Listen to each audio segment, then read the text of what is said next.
Selanjutnya kita akan belajar mengenai sifat-sifat Allah yang terkandung dalam Asmaul Husna, yaitu Ar-Rahman dan juga Ar-Rahim. Sebelum belajar, mari kita bernyanyi terlebih dahulu ya. Allah Maha Pengasih, tak pernah pilih kasih. Allah Maha Penyayang, sayangnya tak terhingga. Allah yang Maha Tahu, tanpa diberitahu. Allah, Allah, la ilaha illallah. Allah, Allah, la ilaha illallah. Nah anak-anak, Allah itu Maha Pengasih dan juga Maha Penyayang, atau biasa disebut dengan Ar-Rahman dan juga Ar-Rahim.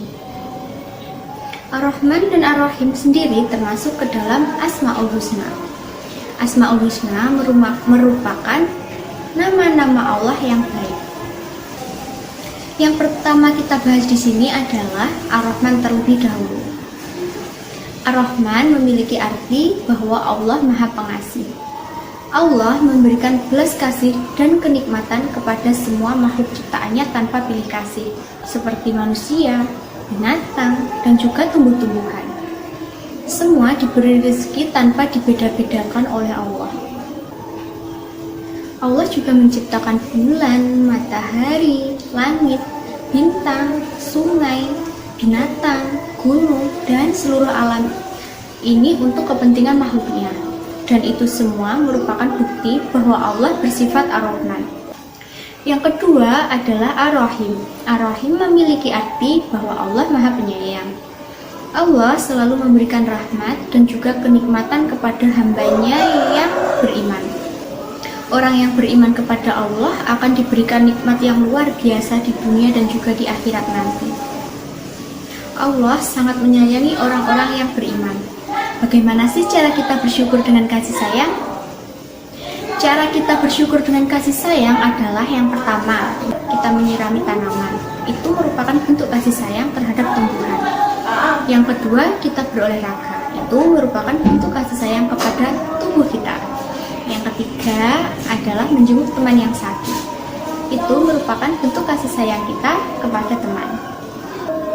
Adapun bukti bahwa Allah bersifat Ar-Rahim adalah yang pertama, kita diberi tubuh sehat. Yang kedua, kita diberi rezeki. Yang ketiga, kita diberi akal kecerdasan. Dan juga yang keempat, Allah mengutus sang pembawa hidayah. Selanjutnya kita akan belajar rukun iman. Anak-anak sudah tahu apa itu rukun iman? Ya, rukun iman artinya percaya dalam hati, dibuktikan dengan ucapan, dan diamalkan dengan perbuatan. Sebagai seorang muslim, kita wajib percaya atau mengimani rukun iman. Rukun iman sendiri ada 6. Yang pertama, iman kepada Allah. Iman kepada Allah yang artinya kita harus percaya bahwa Allah itu ada. Hal ini dibuktikan dengan adanya keberadaan alam semesta ini.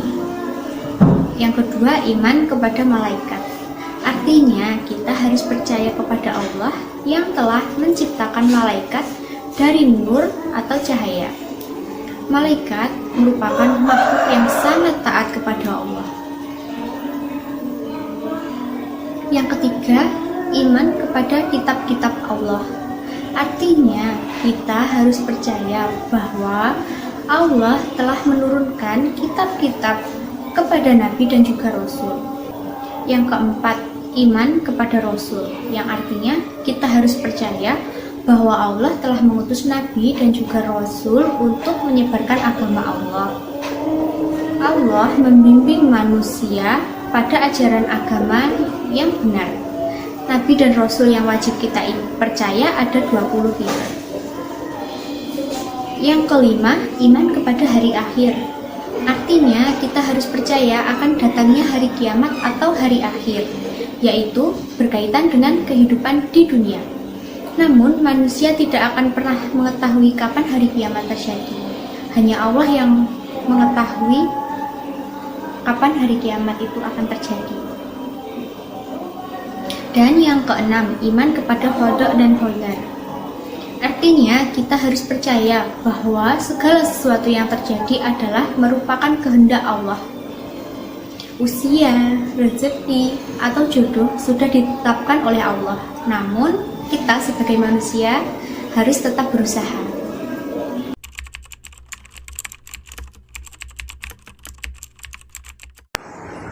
Assalamualaikum warahmatullahi wabarakatuh. Bagaimana kabarnya hari ini anak-anak? Sehat semuanya ya? Alhamdulillah kalau sehat semuanya. Nah, hari ini ada yang tidak masuk? Masuk semua? Alhamdulillah kalau masuk semua. Ya sudah, kalau begitu Ibu hari ini absen terlebih dahulu ya. Yang pertama ada Rohman. Rohman masuk? Alhamdulillah masuk. Rohim ada. Malik, alhamdulillah ada. Kudus ada. Alhamdulillah. Salam, alhamdulillah ada juga. Alhamdulillah ya anak-anak semuanya, kalian hari ini sehat semua dan bisa masuk sekolah. Pada pertemuan hari ini kita sudah memasuki bab baru, yaitu adab belajar. Ada yang tahu nggak adab belajar itu apa?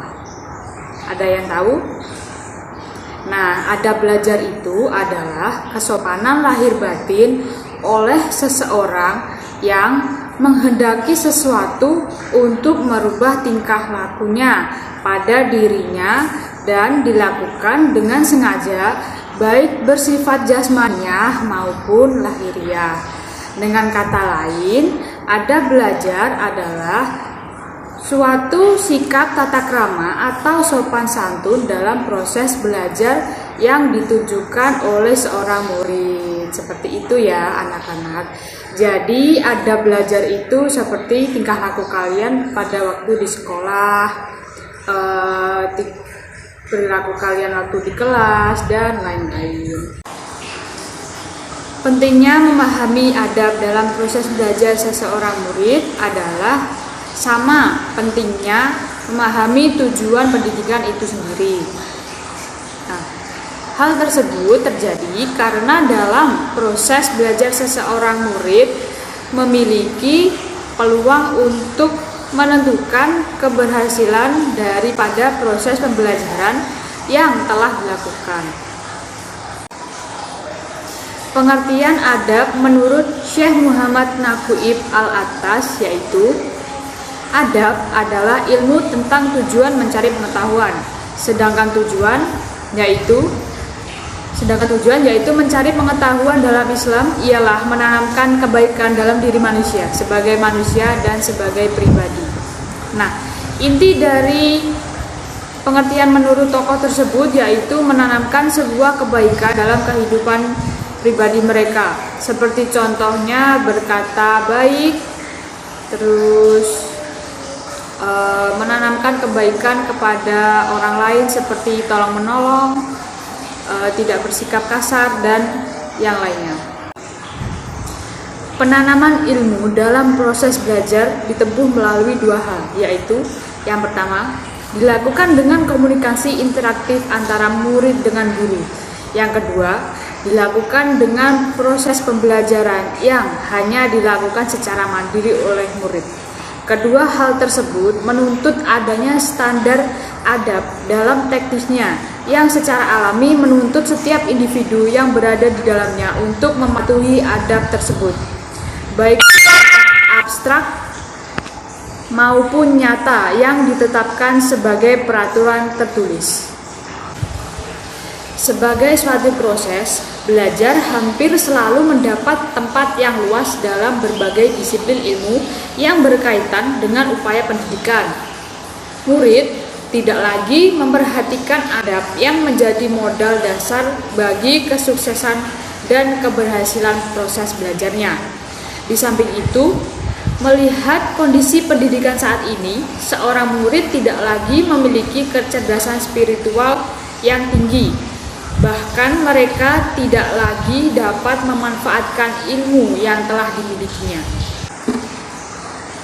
Jika pendidikan bertujuan untuk menanamkan nilai-nilai adab kepada murid, maka sudah sewajarnya dalam proses belajarnya pun murni nilai-nilai adab tersebut. Hal terpenting bagi guru adalah menanamkan adab pada anak atau siswa. Sebab anak atau siswa merupakan amanah Allah yang harus dibina, dipelihara, dan diurus secara seksama serta sempurna agar kelak berguna bagi agama, bangsa, dan negara. Secara khusus dapat menjadi pelipur lara sebagai orang tua, penenang hati bagi ayah dan bunda, serta sebagai kebanggaan keluarga.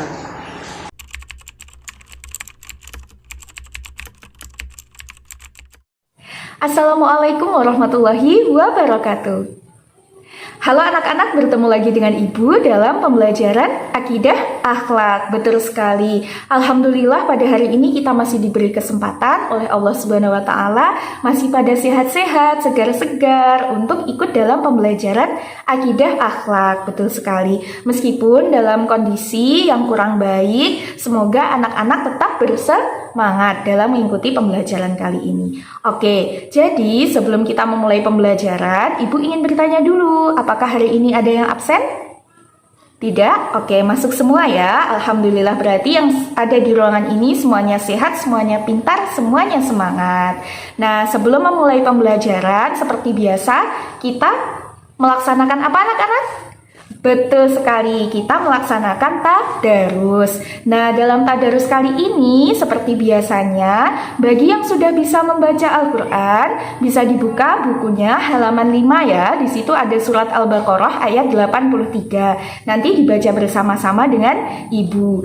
Bagi yang belum bisa membaca Al-Quran, tidak apa-apa. Cukup menyimak saja, mendengarkan teman-temannya membaca Al-Quran. Tidak boleh gaduh ya. Oke, bisa kita mulai? Bisa. Oke, kita mulai ya. Membacanya 1, 2, 3. A'udzu billahi minasyaitonir rajim. Bismillahirrahmanirrahim. Wa id akhadna mitsaqa bani Israila la ta'buduna illallah wa bil walidaini ihsana wa dzil qurba wal yatama wal masakin wa qulul linnasi husna wa aqimus salata wa atuz zakah thumma tawallaitum illa qalilan minkum wa antum mu'ridun. Sadaqallahul azim. Wah, betul sekali, pandai sekali, bacaannya sudah bagus. Beri tepuk tangan untuk kita semua. Oke, nah teman-teman, anak-anakku yang Ibu sayangi, jadi dalam surat Al-Baqarah ayat 83 ini terdapat satu kalimat yang menyatakan berbuat baiklah kepada orang tua. Bil walidaini ihsana, berbuat baiklah kepada orang tua. Nah, itu yang akan kita pelajari pada kali ini. Kita akan belajar mengenai akhlak terpuji dan juga adab Islami. Oke, nah pembahasan kita yang pertama adalah tentang akhlak terpuji. Betul sekali. Ada yang sudah tahu akhlak terpuji itu apa? Coba angkat tangan. Oke, Mas Dino, apa? Betul sekali. Akhlak terpuji itu adalah perilaku yang baik yang kita lakukan terhadap sesama makhluk Allah. Nah, perilaku baik itu bisa kita lakukan atau kita terapkan kepada orang tua, guru, teman, tetangga, dan saudara. Ya, betul sekali. Kepada hewan peliharaan juga boleh, karena sesama makhluk Allah kita harus saling menyayangi, menjaga, dan juga merawat. Nah, di akhlak terpuji ini kita akan belajar mengenai rasa hormat kepada orang tua. Selain itu juga rasa hormat terhadap guru. Coba di sini siapa sih yang tahu sebenarnya rasa hormat itu apa sih? Wah, bukan Mbak Mela, bukan seperti hormat kepada bendera ya. Jadi rasa hormat kepada kedua orang tua, kepada guru atau kepada orang lain itu adalah rasa yang ditunjukkan dengan menghargai seseorang, senantiasa berbuat baik kepada mereka, takdim, khidmat, dan senantiasa memuliakan mereka. Jadi rasa hormat itu bukan hormat kepada orang tua seperti hormat bendera ya. Jadi rasa hormat itu adalah rasa kita menghargai kedua orang tua kita. Betul sekali. Contohnya kalau kita menghormati orang tua, biasanya kita ngapain aja? Betul sekali, mematuhi dan mendengarkan nasihat orang tua. Jadi ketika dinasihati jangan berbicara sendiri, karena orang tua menasihati adalah untuk kebaikan kita. Betul sekali, supaya kita tidak menjadi anak yang nakal, kita menjadi anak yang pintar, penurut, dan berbakti. Oke, bagus sekali. Nah, yang kedua, kita akan belajar mengenai apa ya? Siapa yang tahu? Betul sekali, Mas Oris. Jadi kita akan belajar mengenai sikap kasih sayang. Nah, sedari kecil kalian, sedari dalam kandungan ibu, kemudian kalian lahir dan dirawat, diasuh, itu penuh dengan kasih sayang. Jadi rasa kasih sayang itu adalah ungkapan mengasihi dalam suatu perilaku. Terus perilakunya penuh kelembutan. Jadi kalau seandainya kalian nggak mau belajar nih, orang tua nggak akan maksa dengan menarik kalian, tapi orang tua akan menasehati atau memberikan perlakuan seperti mengelus kepala. Nah, ayo belajar. Atau mungkin, nah jangan main HP terus, ini sudah waktunya belajar. Nah, itu suatu bentuk kasih sayang orang tua kepada anaknya, penuh dengan kelembutan. Betul sekali. Nah, yang ketiga adalah mengenai sikap sopan santun. Betul sekali. Siapa yang sudah tahu sikap sopan santun itu apa? Oke, nggak apa-apa. Kalau belum ada yang tahu, Ibu kasih tahu. Jadi, sikap sopan santun itu adalah sikap rendah hati terhadap yang lebih tua, yang diwujudkan dalam sikap maupun tutur kata. Jadi, secara sederhananya begini, sopan santun itu adalah perilaku di mana kita berkata baik dan juga berperilaku baik kepada orang tua. Misalnya, ketika kita akan pergi bermain atau mungkin pergi ke sekolah, kita pamit, cium tangan dulu, salim kepada orang tua. Betul. Terus semisal nih kita lewat di depan orang yang lebih tua, entah itu orang tua kita atau kakak kita, bahkan guru kita sebaiknya membungkukkan badan. Iya, membungkukkan badan tanda takdim dengan bilang permisi Bu, permisi Pak, atau nuwun sewu Bu, nuwun sewu Pak. Seperti itu ya. Oke anak-anak, jadi kita tadi sudah belajar mengenai pengertian rasa hormat, rasa kasih sayang, dan juga sopan santun. Nah, sekarang Ibu mau tanya, kira-kira anak-anak sudah menerapkan itu atau belum? Sudah ya? Oke, anak-anak sudah menerapkannya di rumah maupun di sekolah, kepada orang tua maupun kepada guru. Sekarang Ibu mau tanya nih, ada beberapa contoh sikap hormat, kasih sayang, dan sopan santun kepada kedua orang tua dan guru. Kira-kira kalian sudah menerapkan yang mana saja ya? Oke, nanti kalau Ibu sebutkan sikapnya silahkan angkat tangan bagi yang sudah menerapkan. Oke, yang pertama, mematuhi nasihat orang tua. Siapa yang sudah patuh? Oke, semuanya sudah patuh. Yang kedua, mendengarkan ketika orang tua berbicara. Oke, bagus sekali. Semuanya sudah mendengarkan ketika orang tua berbicara. Tidak boleh memotong. Betul, perkataan orang tua. Jadi kalau orang tua berbicara harus selalu kita dengarkan, karena orang tua pasti berbicara perkataan yang baik kepada anaknya. Betul. Nah, selanjutnya, siapa yang kalau dipanggil suka nggak mau jawab? Wah, kenapa Mas Oris? Malas. Tidak boleh malas. Ketika dipanggil orang tua harus segera menjawab, dan menjawabnya tidak boleh dengan berteriak. Jadi harus dengan perkataan yang halus atau lembut. Misal dipanggil, Mas Oris, ayo makan dulu. Jawabnya, iya Bu, atau enggeh Bu. Seperti itu ya. Nah, yang selanjutnya, siapa yang kalau orang tuanya sakit ikut merawat? Biasanya merawatnya dengan siapa? kakak atau mungkin dengan saudara yang lain. Iya, betul sekali. Jadi perilaku-perilaku itu merupakan bentuk rasa bakti kita kepada orang tua, entah rasa hormat, kasih sayang maupun sopan santun. Lalu kalau kemana-mana kita harus pamit, betul sekali. Kita harus pamit kepada orang tua supaya orang tua tidak merasa khawatir kepada kita. Sekarang kita belajar mengenai adab-adab Islami. Jadi adab-adab Islami itu seperti yang sudah kita pelajari sebelumnya.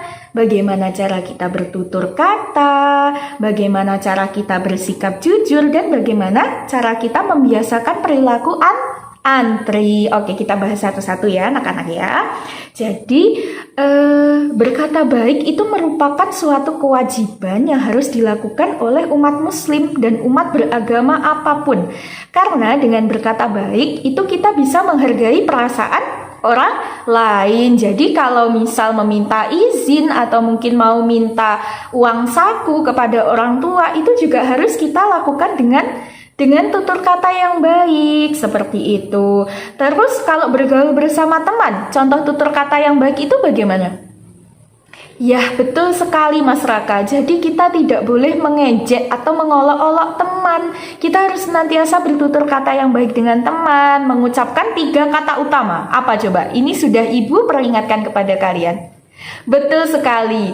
Tolong, maaf, dan terima kasih. Betul sekali. Jadi pembiasaan seperti itu harus kita lakukan dalam kehidupan sehari-hari. Lalu mengucapkan kalimat thayyibah. Ada yang sudah tahu apa belum kalimat thayyibah itu apa?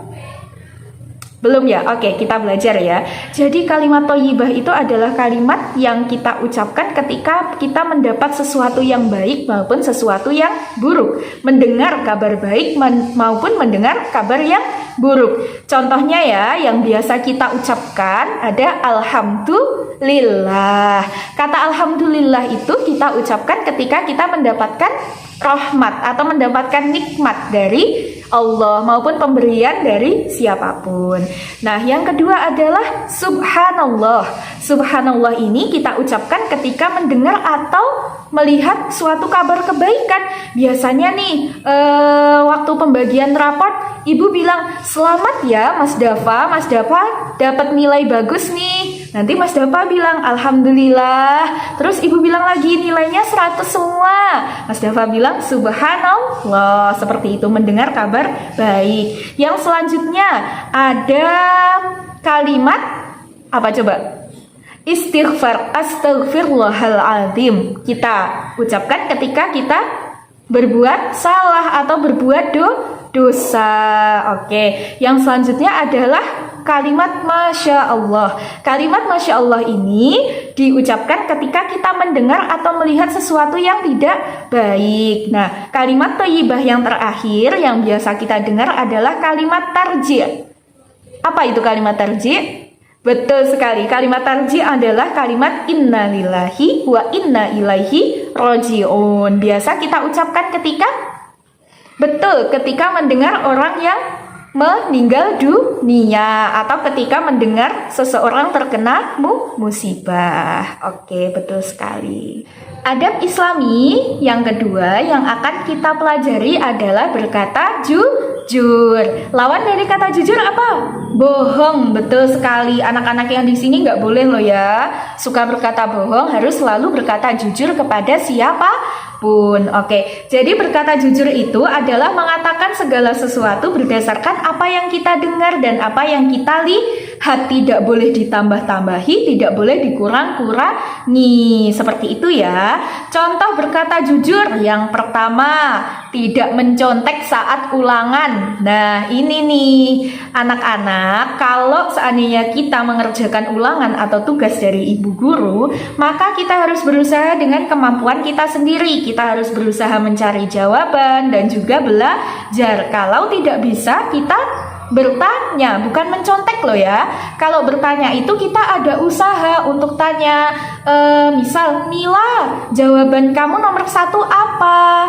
Ajarin aku dong caranya bagaimana." Nah, itu ada bertanya yang baik. Tapi kalau seandainya mencontek itu langsung diserobot atau mungkin langsung dilirik-lirik kecil dan dilihat jawabannya tanpa bilang dulu ke yang punya jawaban. Itu tidak boleh ya. Oke, yang kedua, tidak membolos. Nah, ini nih yang harus diperhatikan. Jadi anak-anak, kalau seandainya anak-anak tidak masuk sekolah karena alasan misal pergi ke rumah nenek, tidak apa-apa, silahkan berkata, Bu, saya tidak masuk karena harus pergi ke rumah nenek, ikut orang tua. Jangan kalian pergi ke rumah nenek tapi berkata di surat izinnya ditulis sakit, tidak boleh ya. Jadi harus jujur, kenapa kok tidak bisa masuk sekolah. Yang ketiga adalah berkata jujur kepada orang tua mengenai nilai yang kita peroleh. Jadi baik atau nilainya kurang baik itu tetap harus jujur kepada orang tua. Saya takut dimarahi, Bu. Wah, nggak apa-apa. Paling orang tua marahin kalian sebentar, 10 menit selesai, ya kan? Tapi setelah itu kalian akan merasa lega karena kalian sudah berkata apa adanya atau berkata jujur kepada orang tua. Betul sekali.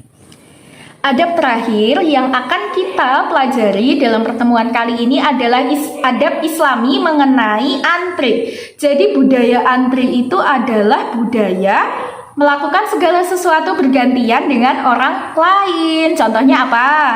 Membeli tiket. Betul, dalam membeli tiket kita juga harus antri ya, tidak boleh saling serobot agar tidak menimbulkan kegaduhan. Yang kedua, antri apa lagi? Antri membeli makanan di kantin sekolah. Yang ketiga, antri apa lagi? Betul, antri menggunakan kamar mandi atau tempat wudhu. Jadi ketika kalian nanti mau jamaah sholat zuhur atau mungkin sholat duha di musola sekolah, kalian harus antri ya, wudhunya tidak boleh saling serobot karena kan itu licin kondisinya. Nanti kalau kalian saling serobot tidak mau antri, takutnya kalian terjatuh. Betul sekali. Nah, itu tadi anak-anak yang sudah kita pelajari dalam pertemuan kali ini sangat banyak sekali. Dan Ibu berharap kalian tidak hanya bisa menyebutkan tapi juga bisa menerapkan kepada orang lain, baik ke orang tua, guru, teman, atau saudara. Harus saling menghormati, harus saling mengasihi, harus berkata jujur, harus antri dimanapun kita berada, baik di rumah, di sekolah, maupun di tempat bermain. Betul sekali. Mungkin kalau kalian nanti main kemana, kalian juga harus menerapkan budaya itu ya.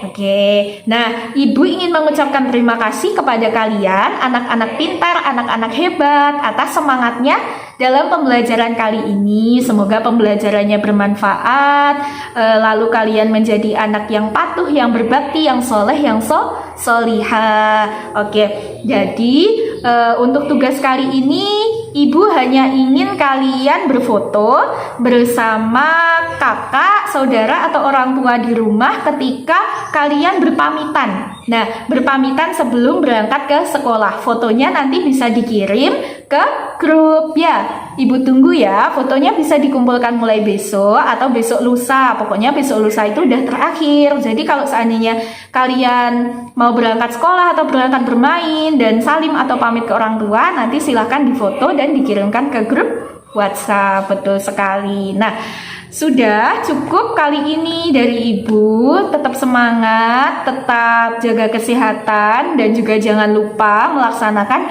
ibadah. Ngajinya juga ya lebih rajin supaya nanti semuanya bisa tadarus membaca Al-Quran bersama-sama. Baik. Nah, sekian dari Ibu. Apabila ada kesalahan mohon maaf. Wassalamualaikum warahmatullahi wabarakatuh.